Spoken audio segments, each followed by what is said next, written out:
I wish I could say this was the first time something like this happened. I wish I could say I didn't see it coming. But when it comes to my parents, especially my mom, things are never as they seem. My name's Matthew. I'm 31 years old, work as a software consultant, and I live about 2 hours away from where I grew up. Quiet neighborhood, single-story house, a place where lawns are cut like golf courses, and everyone waves to each other like they've known you forever, even when they don't. It's the kind of suburb that tricks you into thinking everything's picture perfect until you start to look a little closer. That's where my parents still live. Or at least pretend to. I say pretend because even though they technically own the house, I've been the one covering their property taxes for the past 3 years.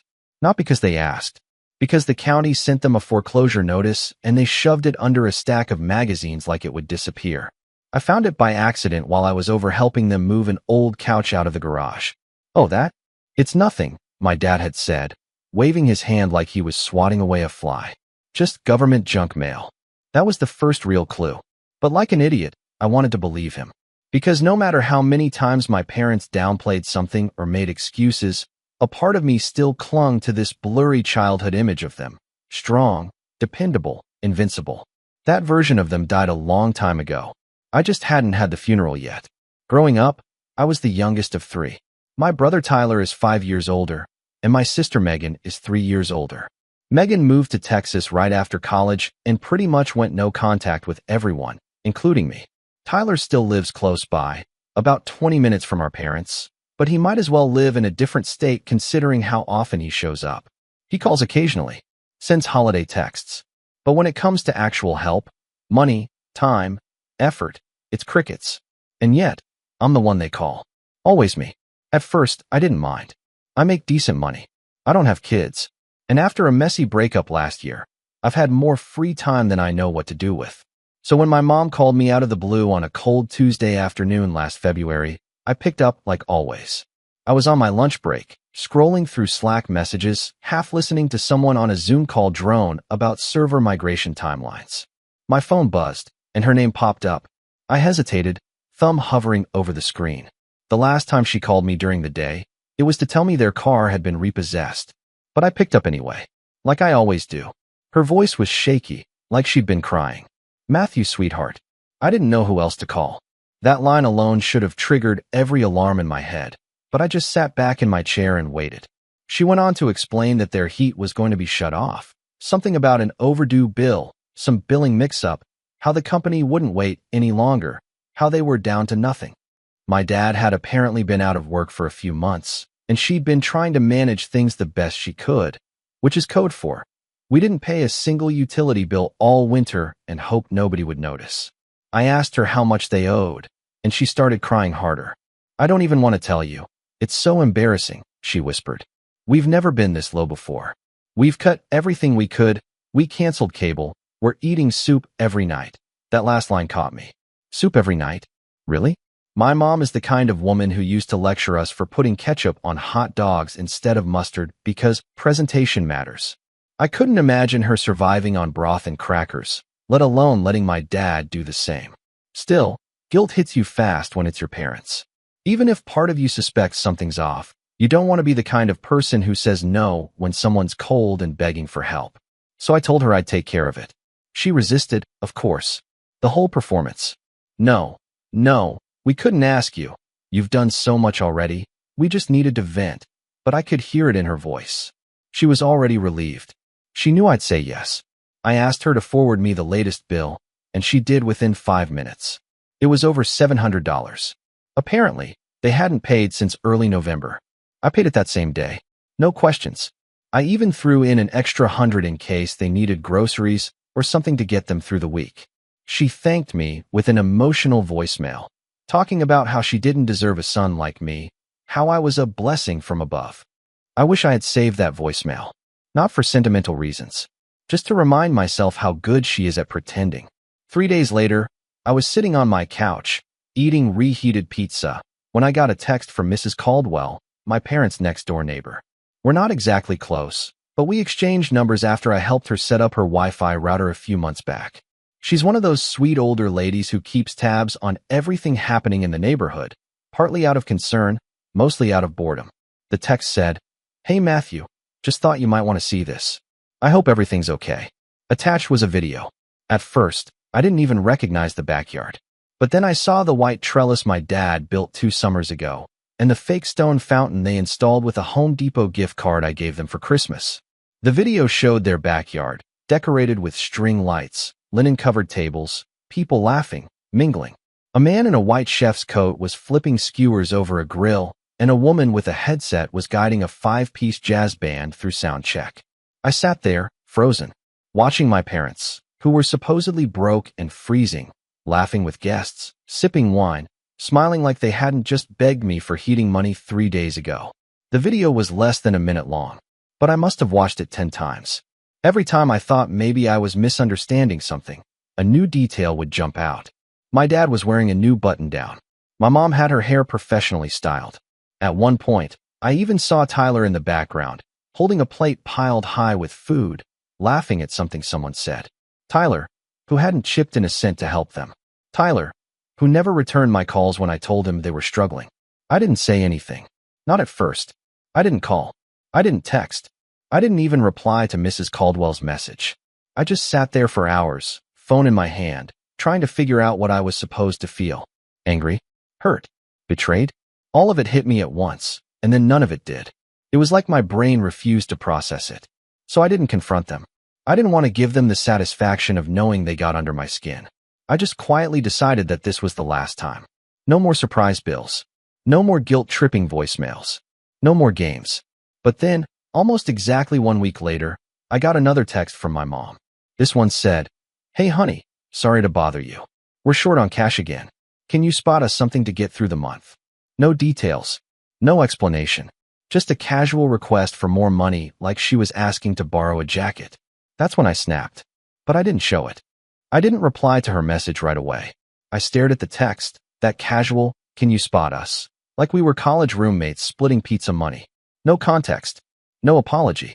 No mention of the catered backyard party with a live band that she conveniently forgot to tell me about. My thumbs hovered over the screen for what felt like forever. I typed something. Deleted it. Typed again. Deleted again. I wasn't ready. Not yet. I needed to think. Not react. That night, I poured myself a glass of bourbon, neat, no ice, and sat out on the back deck, letting the February air freeze the heat rising in my chest.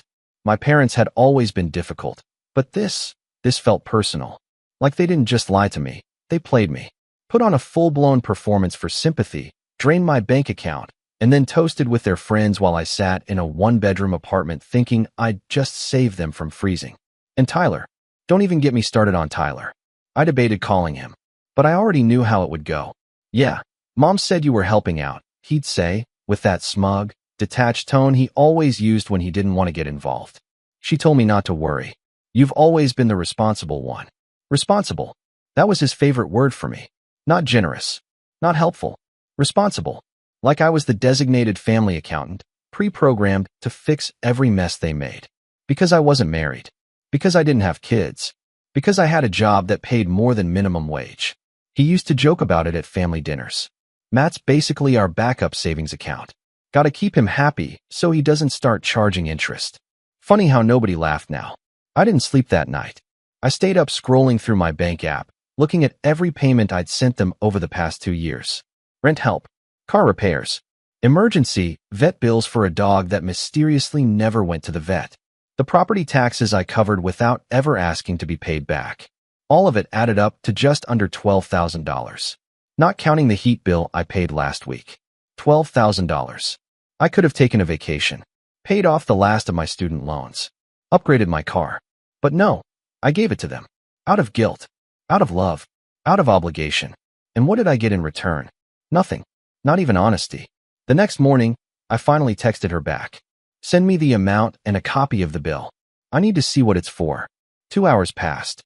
No response. Then, finally, a reply. "It's just a few things here and there.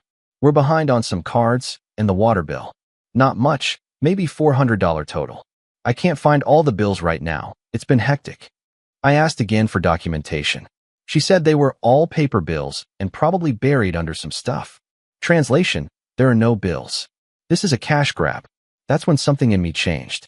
Up until that moment, some part of me still wanted to give her the benefit of the doubt.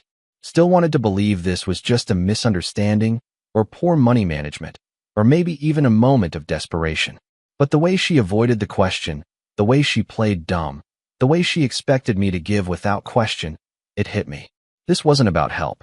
It was about control. I didn't reply after that. I needed distance. Time to think. So I muted the family group chat, ignored my mom's 2 follow-up messages. Sweetheart, did you see my last text? And we really need to know if you can help this month or not. And focused on work for a few days. Then Friday came. And with it, the dinner invitation. Tyler sent the message this time. First one I'd gotten from him in weeks. Hey man, you around Saturday night? Mom and Dad are doing a little family dinner thing. Thought it'd be good for us all to catch up. I didn't respond right away. Just stared at the screen, wondering if this was some sort of trap. I hadn't even told Tyler about the video yet. Did he not know? Or was he in on it? Eventually I wrote, sure. What time? He said 6:30. Casual. Like nothing was weird. I didn't know what to expect. Part of me thought maybe this was their way of apologizing. Maybe they'd come clean. Say they made a mistake. Maybe this was my chance to set some boundaries face to face. But deep down, I think I knew better. When I pulled up to the house Saturday evening, everything looked normal. Too normal. Porch lights glowing. Warm kitchen smells wafting out the windows. Laughter inside. You'd never guess these people were supposedly struggling. I parked at the curb and took a moment to collect myself. Then I walked up the path, knocked once, and stepped inside. Maddie, my mom beamed, arms open. You made it. She hugged me like nothing had happened. Like she hadn't ghosted my request for proof or thrown a catered event days after begging for help. My dad was at the stove, stirring a pot of something that smelled expensive. Tyler was leaning against the counter, sipping a craft beer, and gave me a lazy nod. Hey bro, long time. Yeah, I said. Been a minute.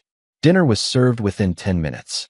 Roast duck, asparagus with hollandaise, garlic mashed potatoes, and a bottle of wine I recognized from the top shelf at the local wine shop. $49.99 plus tax. I didn't eat much. I just listened and observed. They chatted about everything but money. My mom bragged about a new hairstylist she found. My dad talked about maybe picking up a classic car to restore once spring rolled around. Tyler joked about planning a trip to Mexico with his girlfriend. It was like I'd walked into someone else's life. Or a poorly scripted sitcom. I waited until dessert, some homemade tiramisu my mom swore was just something I threw together, before I finally spoke. So, I said, putting my fork down. How was the party last weekend? Everything stopped. Tyler glanced at me. My mom froze. My dad looked confused. What party? My mom asked too quickly. The one with the band. And the caterer. In the backyard. There was a long silence. Then she laughed. Oh, that. It wasn't a party, sweetheart. Just a little neighborhood thing. People brought their own food. Very low-key. Funny, I said. Looked like you hired staff. The chef, the sound guy, the decorations. My dad frowned. Where'd you hear that? I didn't hear. I saw. Mrs. Caldwell sent me a video. My mom's smile faltered, but only for a second. Honey, we didn't mean to keep that from you. It wasn't a big deal. Just a thank you thing for the neighbors. They've been so kind since your dad lost his job. And you paid for it how? Another pause. She opened her mouth, then closed it. We used a little of the tax refund, she said. And some gift money we had from Christmas. Gift money. Right. I looked at Tyler. You were there too? He shrugged. Yeah. I didn't know they'd just asked you for help. I figured everything was fine. I wanted to believe him. But something in his tone, it felt off. Too casual. Like he didn't care either way. Was it fine? I asked. Because I paid your heat bill 3 days before that party. You didn't think to check in with me before celebrating with a live band. My dad sighed. Matthew, don't be dramatic. It was one night. We needed something to lift our spirits. I stood up. You used me. My mom blinked. What? You made me feel like you were desperate. Like you were freezing. Like you had nothing left. And then you threw a party and didn't even have the decency to tell me. And now you're asking for more. She stood too, her voice rising. You don't understand how hard it's been, Matthew. You don't have kids. You don't have a mortgage. You don't know what it's like to carry a family. You didn't carry anything, I said, my voice low but shaking. You handed it to me and then celebrated behind my back. Tyler stood up now too. All right. Let's all calm down. No, I said, turning to him. You don't get to play peacemaker. You've been MIA for months. You let me carry everything while you laughed in the backyard and drank free wine. "We didn't ask you to," Tyler snapped. "You offered. That's on you." I froze. That sentence, that tone, that dismissive shrug, it hit me like a slap. And in that moment, everything fell into place. The way they leaned on me for money, but never invited me to holidays. The way Tyler got passes while I got guilt-tripped. The way my mom called only when she needed something. The party. The lies. The casual ask for more money like I was their personal ATM. This wasn't a misunderstanding. It was normal for them. This was how they saw me. And in that instant, I knew exactly what I had to do. But I didn't say it. Not yet. I just grabbed my coat, slid my keys from the hook, and said, "Don't text me again." And I walked out. I didn't cry when I got back to my apartment. I didn't scream. Didn't punch a wall. I didn't even sit down. I just stood in the kitchen with my keys still in hand, staring at the blank wall above the sink, my coat still clinging to my shoulders. The silence was deafening, like my whole life had just let out its last breath and left me standing in the wreckage. What do you do when the people who are supposed to love you unconditionally treat your kindness like a monthly subscription? I didn't know, so I stood there, still, alone. Eventually, I moved to the living room and sat on the floor with my back against the couch. No TV, no music, just the hum of the fridge and the occasional car passing on the street outside. I didn't even check my phone. I didn't want to. I knew what I'd find. Messages from my mom asking me to be reasonable. Maybe one from Tyler pretending he hadn't said what he said. And I knew if I saw any of that too soon, I'd crumble. And I didn't want to give them that satisfaction. But the truth was, I was crumbling anyway. I called out sick from work the next day. Told my manager I had a stomach bug. She was kind about it. Said to take the time I needed. I don't think she realized I wasn't talking about a virus. I was talking about a hole. A yawning, gnawing, soul-deep hole that felt like it had opened up beneath me. I'd built my entire adult life around the idea that I was the good son, the responsible one, the one they could count on. And somewhere along the line, that became who I was. Not just to them, but to myself. Without that, who was I? The next few weeks passed in a fog. I still worked, still showered, still cooked. But it was like watching myself live from outside my own body. I went through the motions, but none of it felt real. I didn't talk to my parents. I didn't talk to Tyler. I didn't even reach out to Megan, though I thought about it more than once. We hadn't spoken in almost 2 years. Her leaving the family had always seemed harsh to me growing up, but now, it felt almost prophetic. Like she saw what I didn't. Maybe that's why she left. Maybe she just got tired of playing a game where the rules changed every time the wind blew. One night, about 3 weeks after the dinner, I found myself scrolling through old texts with my mom. Messages from birthdays. Random thinking of you notes. Pictures of our family dog. In the earlier ones, she used hearts. Emojis. Long sentences. Then, slowly, over the years, her tone shifted. Colder. Shorter. More transactional. "Can you help us with the rent this month? Your dad's car needs repairs. We're short. Hey, any chance you could cover the insurance again?" Reading them all in a row, it felt like watching a slow leak drain everything good out of our relationship. I hadn't even noticed the water rising until I was drowning in it. That night, I did something I hadn't done in a long time. I opened a blank document. See, before the software job, before all of this, I used to write. Not code. Stories. Fiction. I even got a few short pieces published in small journals back in college. But after graduation, life got loud. Bills. Work. Family. And slowly, writing slipped through the cracks. But sitting there, in the dark, with the only light coming from my laptop screen, I started typing. I didn't write about my parents, not directly. I wrote about a man who gave too much, who wanted to be needed so badly, he let people carve pieces out of him until there was almost nothing left. I wrote until my fingers hurt, until the ache in my chest loosened just a little. And then I slept. For the first time in days, I really slept. The next morning, I made a promise to myself. I wasn't going to be their safety net anymore. And I wasn't going to just get over it, either. I was going to build something for myself. Quietly. Deliberately. Brick by brick. It started small. I canceled the monthly auto transfer I'd set up to their bank account. That was scary. My thumb hovered over the screen for a full minute before I hit confirm. It felt like betrayal. But it was freedom. Then I made a list, something I hadn't done in years. A personal goal list. Just for me. Finish a short story. Submit it somewhere. Cook a real dinner at least 3x a week. reconnect with one old friend, go to the gym twice a week, get a financial advisor, learn how to say no without guilt. That last one stayed in bold for weeks. I started with the gym. Nothing fancy, just a local place down the street with more mirrors than machines. I signed up for a trial membership and went twice that first week. It sucked. My legs burned. My arms felt like jelly. But for the first time in a while, the ache felt earned. Next, I started cooking. Not just heating up frozen meals. Cooking. I bought a cast iron skillet. Watched videos. Burned some chicken. Got better. I discovered I liked it. Chopping onions, flipping salmon, trying weird spice combos. It gave me a weird sense of control. Like maybe I couldn't fix everything, but I could at least master this one small thing. And then, I submitted the story.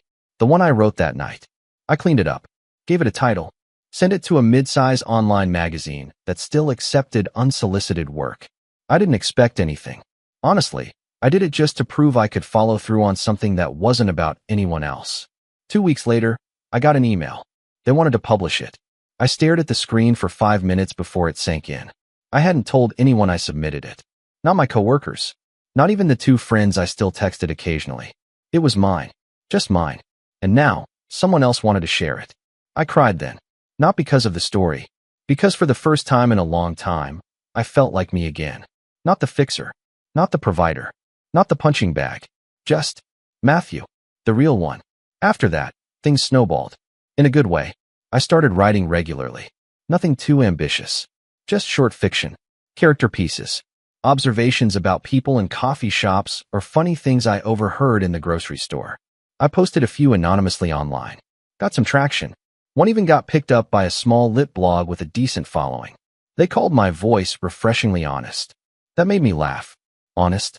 I'd spent years pretending I was okay. Pretending I didn't mind being used. And now, writing as myself, that honesty was suddenly valuable. I stopped checking for messages from my family. I muted the group chat permanently. I didn't block them yet, but I stopped replying. Stopped explaining myself. Stopped feeling guilty. I wasn't angry anymore. I was done. And as I pulled away, something else strange happened. I started getting texts from Megan. At first, they were short. Casual. Hey, just checking in. How's life? Then, been thinking about you lately. Everything okay? Then finally, Tyler called me. Something about a fight at dinner. Want to talk? I didn't answer right away. I wasn't sure I wanted to open that door. But after a few days, I called. We talked for almost 2 hours. Turns out, Megan had seen all of this coming. She left not because she was cold-hearted, but because she realized years ago that our parents had a pattern. Lean on the good kid until they bled them dry, then act like they were the victims when the help stopped. It was me before you, she said, her voice soft but steady. You just didn't know it. They used to ask me for rent money back when I was in college. I almost dropped out my junior year because I was covering their bills and my tuition at the same time. And when I said no, finally said no, they stopped talking to me. I didn't know what to say. It felt like someone had pulled the curtain back on a play I thought I knew by heart and showed me the strings. But you know what? She said. I'm proud of you. For walking away. For finding yourself. You deserve to have a life that's about you. We started talking more regularly after that. Not every day, but often enough to feel like we were building something new. Something real. By the time spring rolled around, I had 4 stories published, 10 more drafted, and a small but growing following online. I'd even started outlining a novel. I wasn't sure if it would go anywhere, but that wasn't the point. The point was, I was living. Not surviving. Not sacrificing. Living. And that's when the letter came. A plain envelope. No return address. Just my name, handwritten in blocky letters, and a postmark from my hometown. Inside was a typed letter. 2 pages. From my parents. It started polite. Then it turned emotional. Then it turned desperate. They were sorry for any misunderstanding. They'd never intended to hurt me. They missed their son. But most of all, they were in a tough spot again. Something about a new medical bill. Something about the house falling behind again. Something about needing just one more favor. And at the bottom, scrawled in my mom's handwriting. We know you've always been our rock, Matthew. Please don't abandon us now. We're your family. I sat on the edge of my bed, holding that letter. I didn't cry. I didn't rage. I just felt still. Because in that moment, I understood something they never would.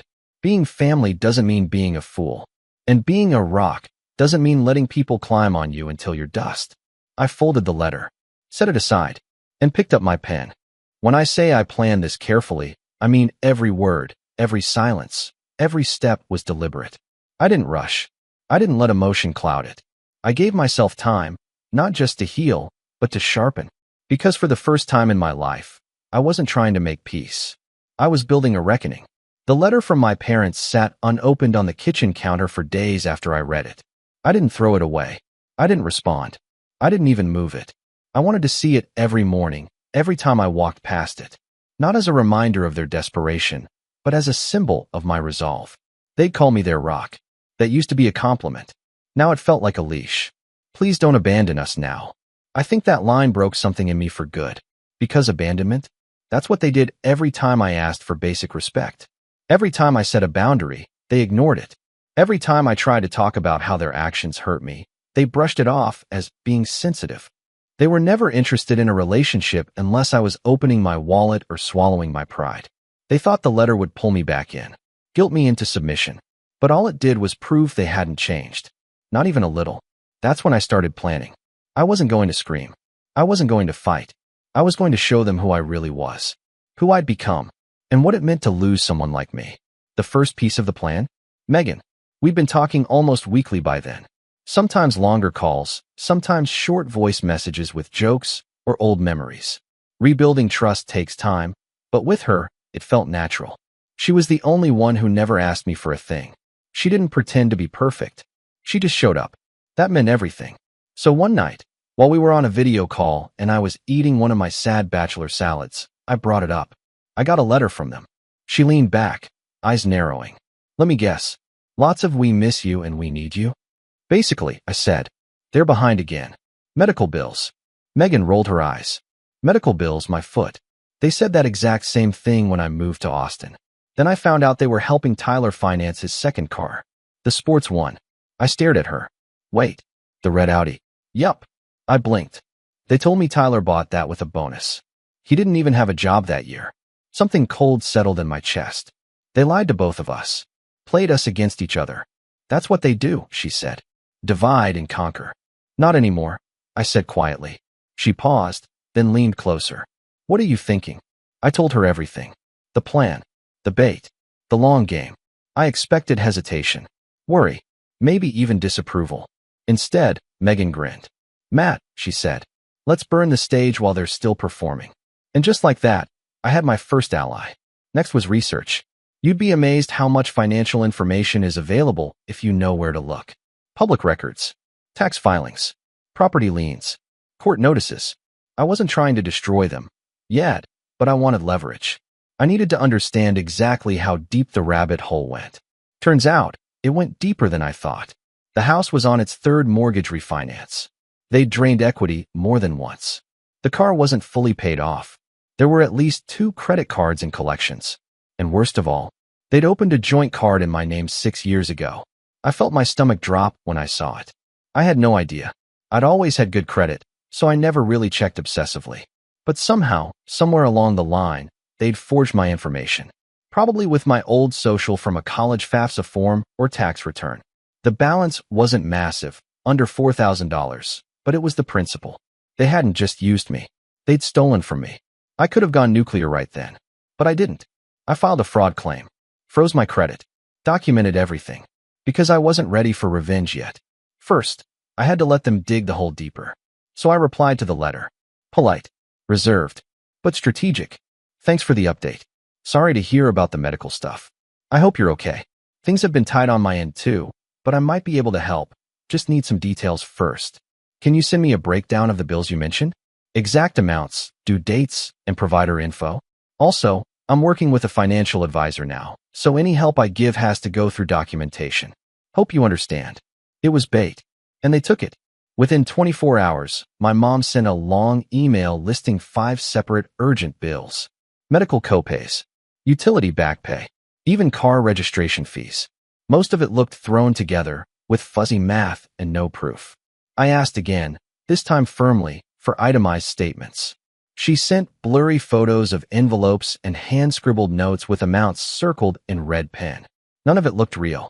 One was even a screenshot of a payment portal that clearly still had my dad's email visible in the top corner, with the date edited using a phone markup tool.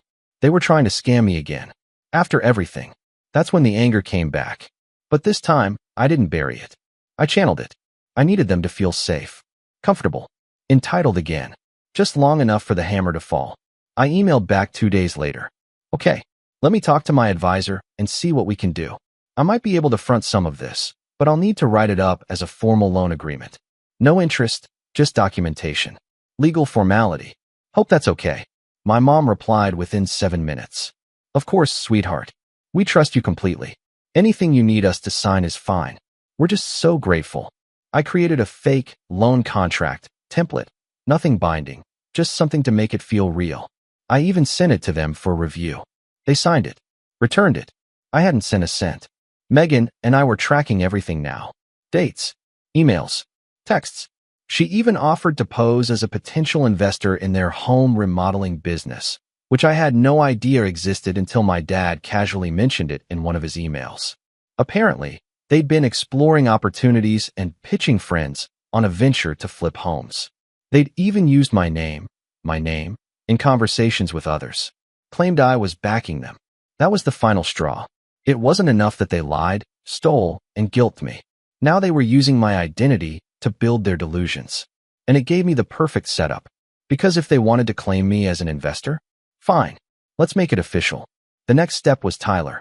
I hadn't spoken to him since the dinner. He hadn't reached out either.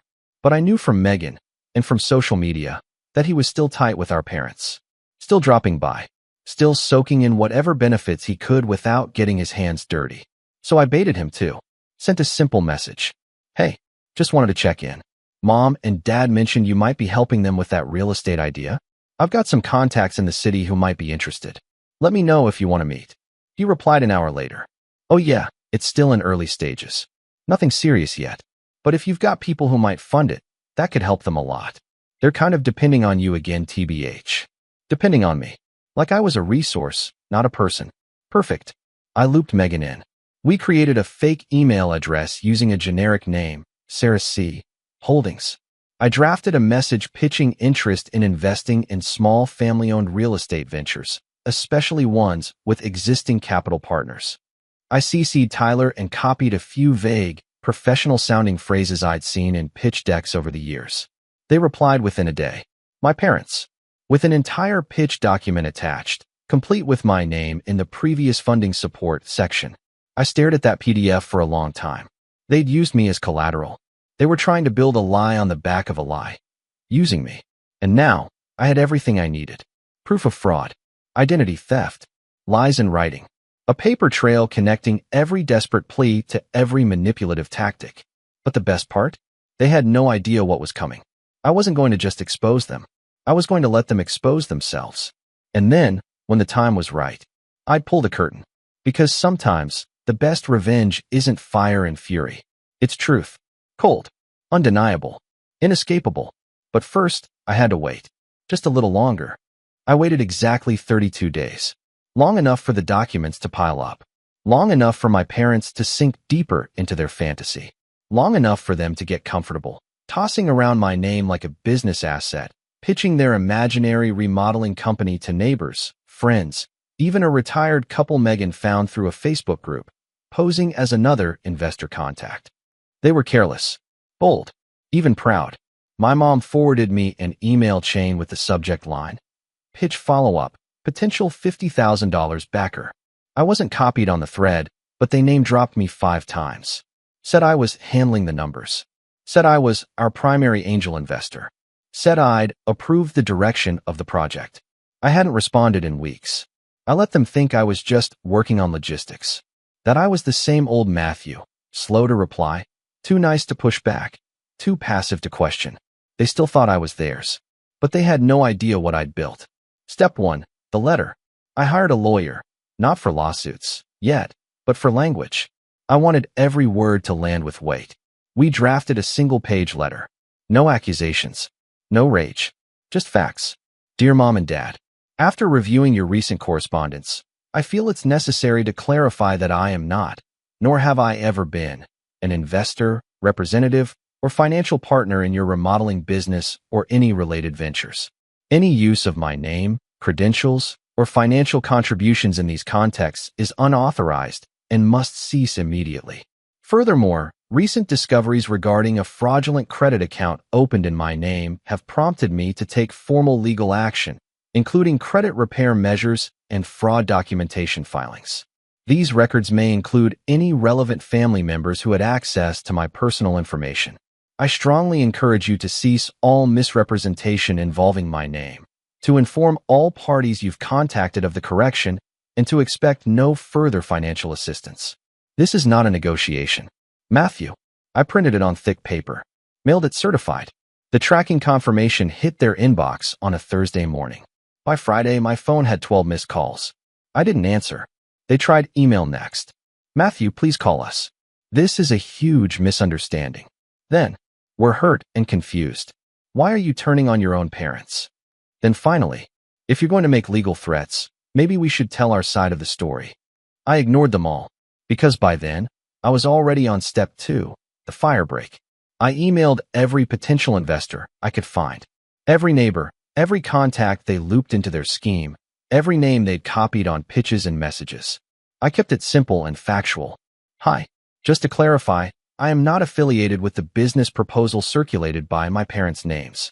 Any mention of me as a financial backer or partner is incorrect and unauthorized. I've taken legal steps to separate myself from these communications. Thank you for understanding.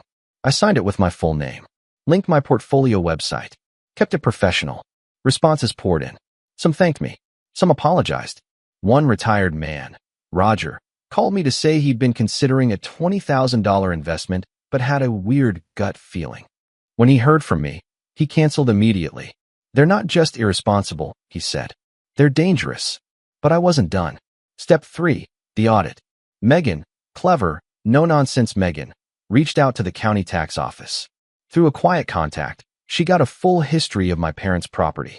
Tax records, liens, missed payments. She passed it all to me. I sent a single envelope to my parents. No note, just the printout, paper-clipped to a bright orange post-it that said, "Since you keep saying the house is stable, thought you should see the numbers." Later that week, Megan called to say she drove by the house. The car was gone. The porch lights were off. For sale sign in the yard. They're scrambling, she said. Good. But my favorite part? Step 4, the account. Remember the joint credit card they opened in my name? I filed fraud charges. Submitted the letter from my lawyer. Attached every shred of evidence. The forged form, my parents' email from years ago mentioning the card, screenshots of payments they'd made while using my credentials. It wasn't hard. They weren't subtle. And because the card was opened under false pretenses, the bank closed it. Removed the balance from my credit. Flagged my parents. The fraud report triggered a review of their remaining credit accounts. Suddenly, the web started unraveling. Because my parents didn't just rely on me. They'd done this before. A friend here. A cousin there. Even a co-worker of my dad's from years back, whose identity had been used to apply for a Home Depot card. It all came tumbling out. I didn't report any of the rest. I didn't need to. The system was already awake. Step 5, the reveal. And then came the moment I'd been waiting for. I hosted a small dinner at my apartment. Just me, Megan, and a few friends who had stuck by me through the months of silence. We cooked. We laughed. We toasted to freedom. And for dessert, I handed Megan a manila folder. Inside, everything. The letter, the fake investor email chains, screenshots of messages, printouts of the joint card fraud, the fake contracts, the pitches with my name forged in bold. She leafed through it in silence. Then she looked up, smiled, and said, "You're not just a writer, Matt. You're a tactician." I smiled back. But I wasn't smiling because I'd won. I was smiling because I was done. Done pretending. Done helping people who saw me as a tool. Done explaining my worth to people who only saw dollar signs when they looked at me. Fallout came fast. The house sold at a loss. They moved into a cramped rental on the other side of town. Word got around. A neighbor from the old block reached out and said, "I heard about the fallout. Sounds like you did the right thing." Apparently, Mrs. Caldwell, sweet, observant Mrs. Caldwell, had told the neighborhood everything after I'd quietly sent her the facts. Even Tyler tried to message me. "Bro, you went too far. You didn't have to humiliate them." I left him on read. I don't think they ever expected me to fight back. Because when you're the good kid, people assume you'll always stay quiet. They think silence means weakness. But silence is just the sound before the bell rings. And when it rang, they finally heard me. Loud, clear, unforgiving. Now, I sleep better, write more. I'm working on a collection of stories, actually. The title? Family Loans and Other Fictions. Poetic, right? They still try, occasionally. A card on my birthday. An email around the holidays. A voicemail from my mom saying, "We just miss how things used to be." But things never were how they pretended. And now they never will be. I didn't burn the bridge. They built it with straw and gasoline. All I did was stop carrying the water. They lit the match. I walked away. And as the flames rose behind me, I smiled for the first time in a long time. Because I wasn't their rock anymore. I was the fire they never saw coming.